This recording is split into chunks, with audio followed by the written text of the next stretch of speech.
Kun Raadiyoo Sagalee Oromooti. Raadiyoon Sagalee Oromoo torbanitti guyyaa 3 wixata roobii fi sanbata galgala keessaa sa'a 7 hamma 7 walakkaatti kan isiniif darbu. Tamsaasni dambalii gabaabaa meetir baandii 16 yookaan kiiloo heerzii 17,850 fi karaa intarneetii oromovoice.org darbu kun amma jalqaba. Kun Raadiyoo Sagalee Oromooti. Kun sagantaa keenya adoolessa 18 bara 2016ti. Qophiin keenya idilee fayyaa hawaasaa fi Oromiyaa Insaayitiidha. Oduunis qophaa'ee jira. Kan isin keessummeessu Lalisee Odaajooti amma gara oduutti isin dabarsa. Akka mooltan dhaggeeffattoota keenyaa oduu isaati kanaaf qabnu sin dhageessisa. Mooraan qubsuma agaazii giddugala Oromiyaatti argamu barbadaa'uun himame.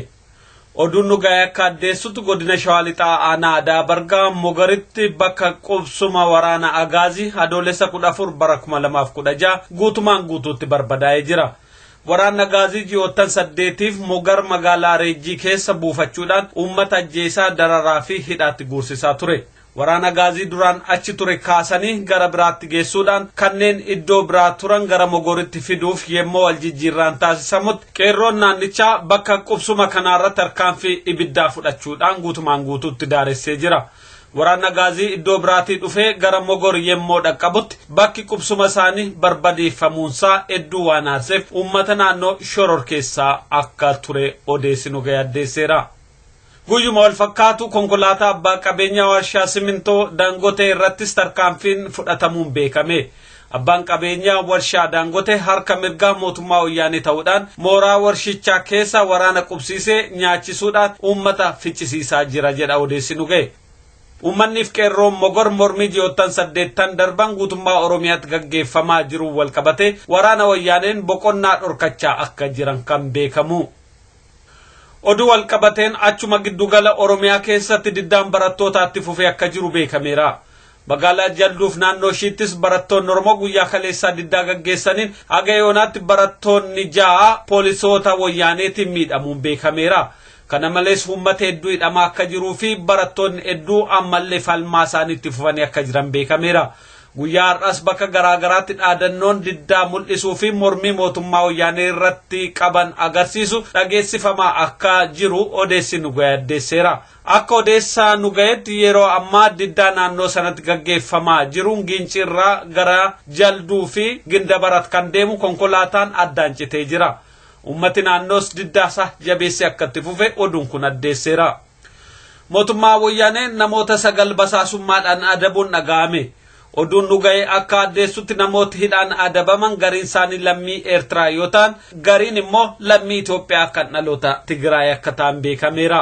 Akka oduun kun ibsutti namoonni kunneen 9 yeroo adda addaatti waa'ee raayyaa ittisa Itoophiyaa daangaa Itoophiyaa irratti argamanii fi sochii baqattoota Eertiraa mootummaa Eertiraatiif basaasaa turan. Himatamtoonni kunneenis tokkoffaa Kaasaa Masfin, lammaffaa Abdallaa Ibrahim, sadaffaa Lu'ul Maharii, arfaffaa Fisaa Takla Gabrasillaasee, shanaffaa Goytom Yiddagoo Tasfaayee, ja'affaa Gobazaay Gabrasillaasee, torbaffaa Gabra Mikaa'el Gabra Maariyaam, saddeettaffaa Birhaanee Miruus Yilmaa, salgaffaa Tikkuu Nugusuu Gabra Madiin ta'uun beekameera. Himatamtoonni kunneen ji'a onkoloolessa 2012 jalqabee hanga 2014tti hojjettoota odeeffannoo mootummaa Eertiraa waliin iccitiin hariiroo uumuun sochii raayyaa ittisa Itoophiyaa daangaa Itoophiyaa irra jiruu fi baqattoota Eertiraa basaasaa akka turan himannaan mootummaa addeesseera. Manni murtii olaanaa federaalaa dhaddacha yakkaa 14ffaa falmii bitaaf mirgaa dhaggeeffates himatamtoota kanneen irratti hidhaa waggaa 3 hanga waggaa 5tti dabarsee jira. Itoophiyaan nagaaf tasgabbii Sudaan kibbaa eeguuf waraana akka bobbaastu himte. Oduun Finfinneerraa bahaa jiru akka addeessutti wal dhabdee Sudaan kibbaa keessatti akka haaraatti deebi'ee ka'e tasgabbeessuuf Itoophiyaan qophii ta'uu ishii ariitiidhaan beeksifte.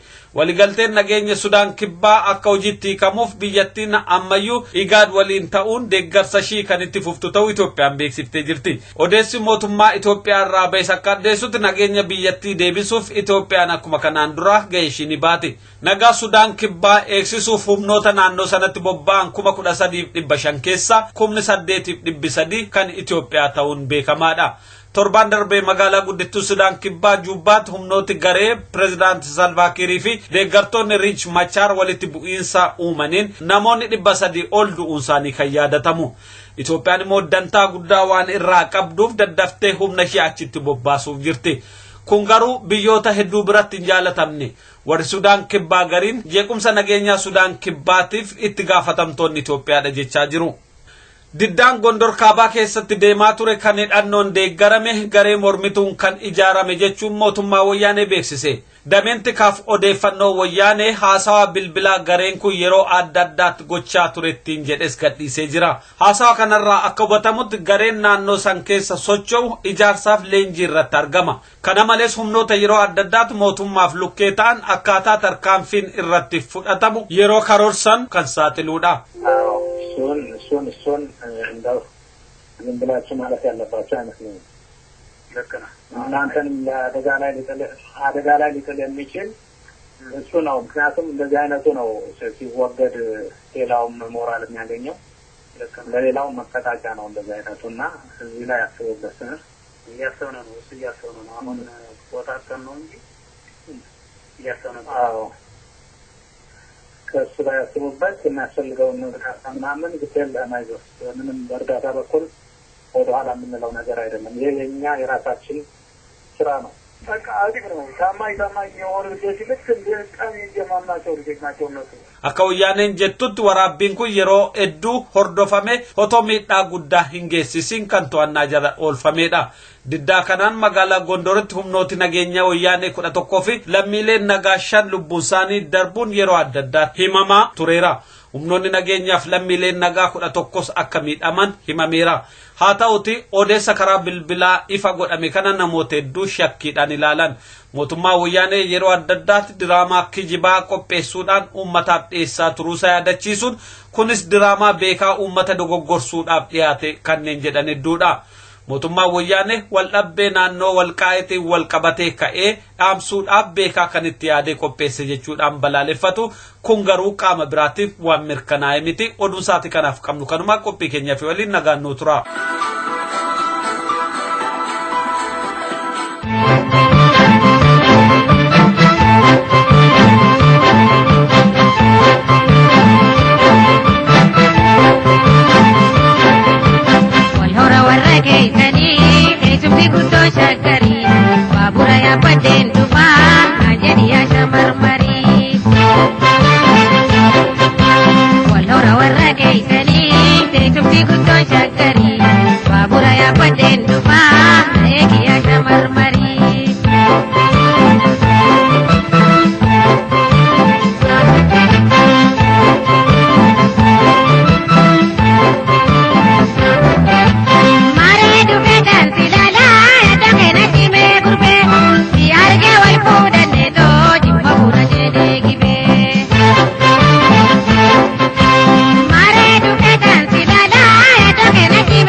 Qophii fayyaa hawaasaa.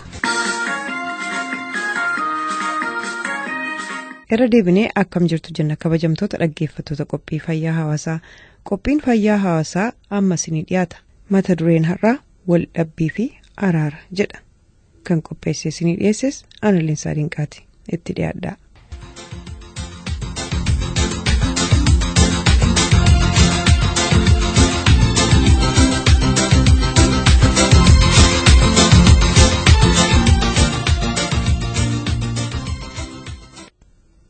Waldhabbiin yookaan conflict afaan Ingiliishiin kan jedhan yeroo nama kan biraa yookaan dhibii waliin waliif galuu hanqatan garaagartummaa jara lameen gidduutti uumamudha. Waldhabbiin yookaan conflict hiiknii fi akki itti dhimma bahamu baay'ee bal'aaf guddaadha. Waldhabbiin bifa adda addaa qaba. Hamaa yookaan jabaa fi laafaas ni qaba. Kan dafee furamuu fi hin furamne yookaan furamuuf yeroo dheeraa yookiin irra deddeebii gaafatus ta'uu danda'a. Kanaaf qophii kana keessatti bifa waldhabbii hundarraa dubbachuun nuuf hin hafalatu yookiin hin salphatu. Maaliif yoo jenne waldhabbii nam tokkee gidduu, waldhabbii garee lama gidduu, waldhabbii ollaaf ollaa gidduu, waldhabbii maatii gidduu, waldhabbii abbaa warraaf haadha warraa gidduu, warraaf ijoollee gidduu kan kana fakkaatan bifa hedduutu jiru. Bifa waldhabbii hunda tarreessinee hiikaaf furmaata isaas yeroo gabaabduu qabnu keessatti wal qaabachiisuu waan hin salphanneef har'aaf tokko isaarraa dubbachuun gaarii ta'a. Kanaaf har'aaf waldhabbii maatii keessaa kan jedhurraa ilaalla. Itti deebina.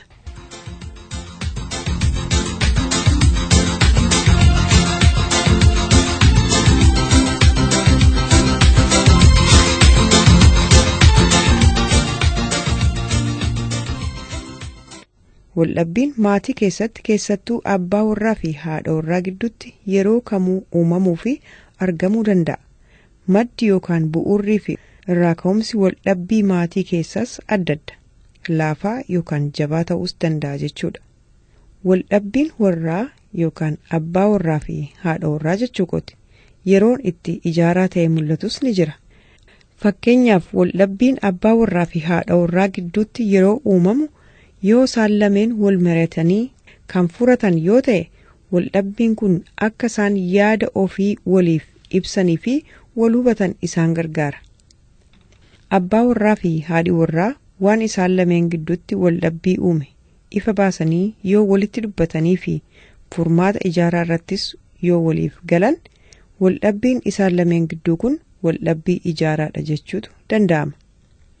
Waldhabbii ijaaraan furmaata ijaaraa uuma. Furmaanni ijaaraan ammoo deebisee maatii warra walii galaaf waliin jireenya ijaaraa uuma yookiin argamsiisa.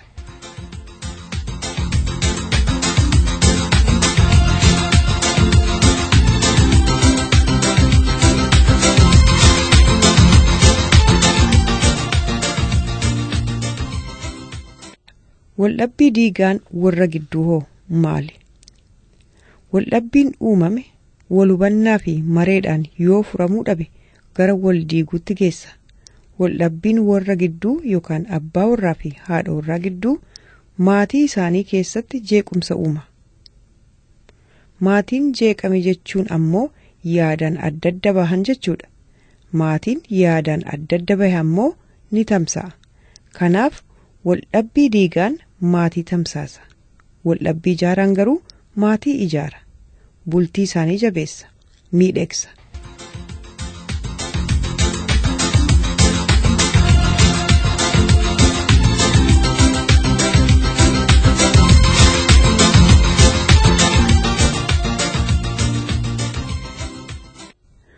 Warri akkamiin waldhabbii gara ijaaraatti jijjiirrachuu danda'u?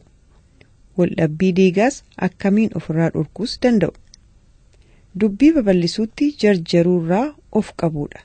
Namuu waliif dhaggeeffachuu, waliif obsuu fi wal mormii hambisuu yookaan xiqqeessuudha.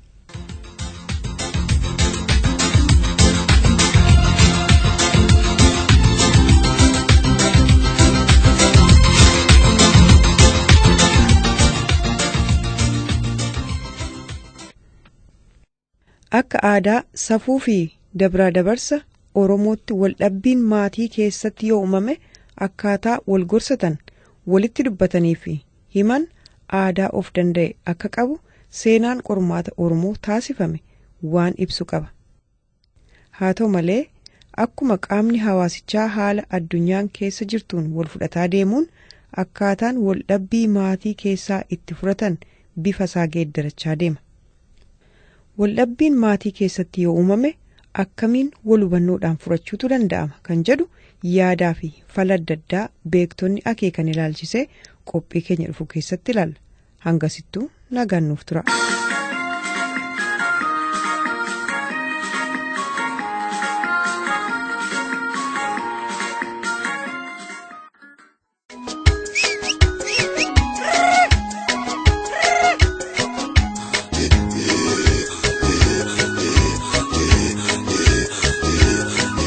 This is Oromo Voice Radio English program. Oromo Voice Radio is broadcasting to Oromia at 16-meter band or 17,850 kilohertz or on oromovoice.org website. OVR broadcasts Oromia Insight program every Monday for 15 minutes at 7:15 p.m. Oromia local time. Welcome to Oromia Insight program.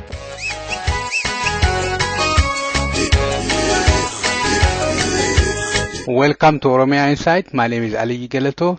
This is part 2 interview with Professor Hamdesa Tuso about Horn of African crisis, Ethiopia-Eritrea conflict, and its application for the Oromo people. The Derg had a chance to reconcile. The first chairman of the Derg, who was General Aman Mikhail Andam, an Eritrean origin, but he was a assimilated Ethiopian. He was a war hero. He fought in Korea. He fought against Somalia. Highly respected, very intelligent man. So he wanted to write a new constitution according to the Eritrean question. Based on this, he invited his legal expert, Professor Barakat Habsilase, who served in the title of justice. He was in exile, he had a PhD from the London in law. He invited him to write the constitution. Then there was a conflict between Aman Andam, who was the chairman of the Derg, the military government, and the Mengistu Haile Mariam, a low-ranking, radical, ambitious guy. So Mengistu Haile Mariam ordered 60 high-ranking officials of Haile government to be executed without any trial. Then he demanded that, I forgot the number, so many soldiers, military, should be sent to Eritrea. And also he demanded that Aman Andam, who is the chairman of the Derg, the military government, should approve these two proposals. One is to execute these 60 people, high officials, without any trial. The second is to send new forces to Eritrea. Aman Andam will not do this, so Mengistu Haile Mariam ordered personally for him to be captured. And then Aman Andam will not give up, so he fought back and they killed him. They actually bulldozed his house, literally. So that situation created a political atmosphere of no returning back. So Eritrea fought for 30 years to become independent. And also around 1975, the EPLF, the Eritrean People's Liberation Front, came up with a new tactic, which is they didn't want the military government to come all the way to Eritrea to fight them. So they wanted to create a buffer zone in Tigray, the next province to Eritrea. So they supported the creation of the Tigray Liberation Front, or the Tigray People's Liberation Front, TPLF. And we don't know the exact agreements. The common understanding was there was agreement that if the TPLF wins in power in Ethiopia, they will allow Eritrea to be independent. So by 1991, the military government in Ethiopia collapsed completely. Central command collapsed. The EPLF, the Eritrea People's Liberation Front, marched into Asmara without any problem. They occupied the territory, literally. And then the U.S. government, which organized the conference in London, May 1991, wanted Eritrea to be with Ethiopia, but the Eritrean EPLF leadership said no. So, for example, Mr. Herman Cohen, who was the chairman of the conference, wanted the PLF to participate in the conference July 1 to 6 in Addis Ababa. And the EPLF said, no, we are going to be observers. Then the EPLF, because it is interest in controlling Ethiopia through TPLF, because it is logic, it is reasoning, it is rationale, was to have access to the resources in the south. That's why everybody fights, to control the resources in the south. And they supported the Tigray Liberation Front to amass power through military and through elections, through different means. So the EPLF, the Tigray Liberation Front, empowered the Tigray Liberation Front to take power in Ethiopia. Then the Tigray Liberation Front asked for a referendum, UN supervised referendum, which took place in 1993. The Mala Zenawi, the leader of the Tigray Liberation Front, said he had no objection. That was the legal requirement.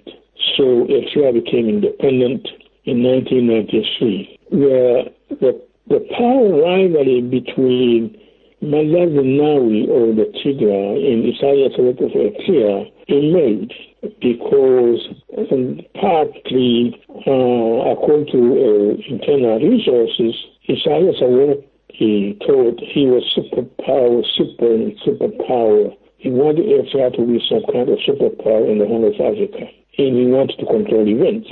And since Ethiopia under Tigray had more resources, more prestige, more population, the West sided with Ethiopia.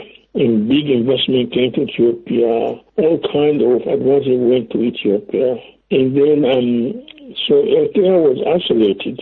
After this frustration, essentially the rivalry between, in part, it's a complicated stuff, but it's still in part between Mala Zenawi of Tigray and Isaias Afwerki of Eritrea.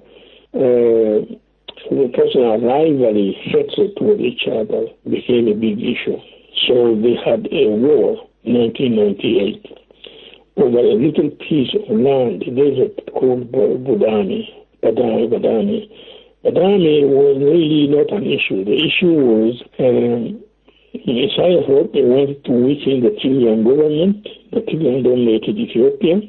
And then Mala Zenawi wanted to destabilize and get rid of Isaias Afwerki. So this became a big issue, and there was a big war between 1998 and 2000. In 1901, there was a conflict with the Oromo Liberation Front.